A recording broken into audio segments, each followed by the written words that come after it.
امروز امکان به من دست داد صورتم را که فرزندی طلایی زمان نام گذاشتم به شما تحفه نمایم. با این تحفه برای شما باری دیگر از نامی همه مادران و خواهران بدخشان دعا میکنم.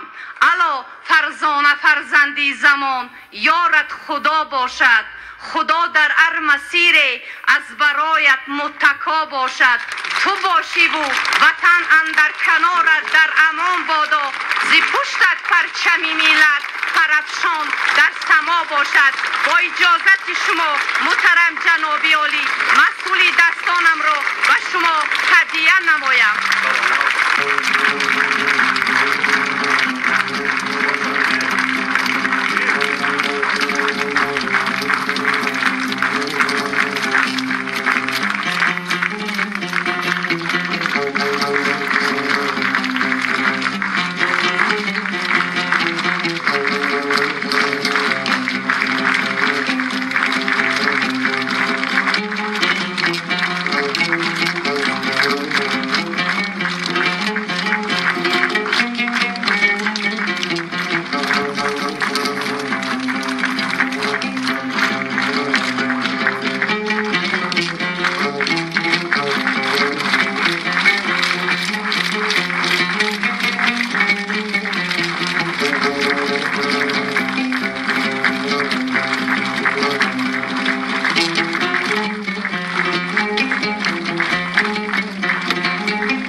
این صمیمیت است، این قلب پاک مردم بدخشان است.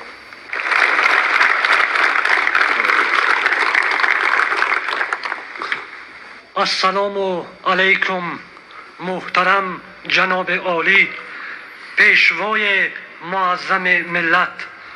قدوم مبارک شما را به بدخشان خیر و مقدم میگویم. سلامت باشید. سلام علیکم. من داد خدای آسمان راهبر بدیعی دسته ایجادی جوانان احیا می باشم. سال گذشته من در آزمون جمهوریوی تاجیکستان وطن عزیز من از روی نامیناسیون نوازندگی ژانر عنعنوی اشتراک نموده سزاوار جای اول گردیدم. محترم پیشوای فرهنگ پرور ملت، در دایره اقدام نیک شما جناب عالی سالهای 2018 2021 به احیا و رونق صنعت فرهنگ و هنرهای ملی ما تکان جدی داده شد. محض در همین سالها در راه احیای هنرهای مردمی هنرمندان ولایت یک ساز قدیمی ملیمان را احیا نمودند. این ساز موسیقی یکی از سازهای موسیقی باستانی تاجیکان بدخشان بوده، نامش قمری می باشد. آهنگی که عین زمان صدا داد به واسطه این ساز اجرا گردید.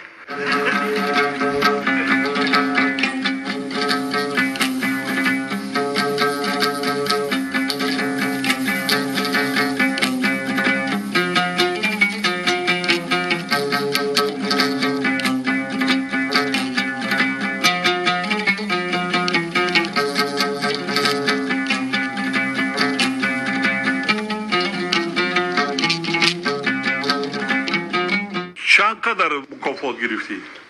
35,000 محترم جناب عالی. تشکر زیاد.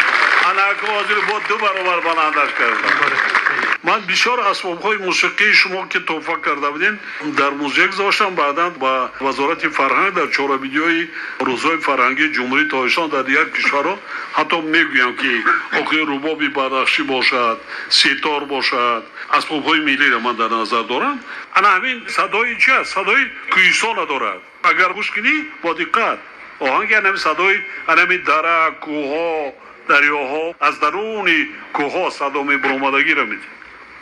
فرقیت رباب قمری از دیگر رباب‌های تاجیکان بدخشان در آن است که این ساز موسیقی افت و تار دارد، پرده ندارد و تنها مطربان ممتاز امکانیت داشتند، قابلیت داشتند که به واسطه این ساز موسیقی آهنگ ایجاد نموده اجرا نمایند. یعنی توسط این ساز میتوان همه گونه آهنگ را نواخت.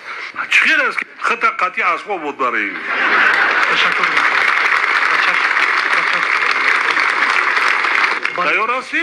تیار هستیم. وزیر فرهنگ در انسامبل دایره دعوت اویلم دکتر هستند. دکتر هستن. خیلی شامل کار میکنند. اویلات ختم کار میکنی. تشکر. زندگی را پیش میبرید. محترم پیشوای غمخوار و صنعت دوست ملت، امروز از فرصت مناسب استفاده برده به شما برای دستگیری ها و غمخواری های پیوسته‌تان نسبت اهل فرهنگ ولایت اظهار سپاس بی‌پایان نموده میخواهم از نام هنرمندان ولایت این ساز نادر خلقی را همچون رمز احترام خاصه به شما هدیه نمایم. سلامت باشید. بیار من میبرم اینا رو موزیده میتیم با بازن خودت با میبریده بعد روزهای فرهنگی تاجیکستان ده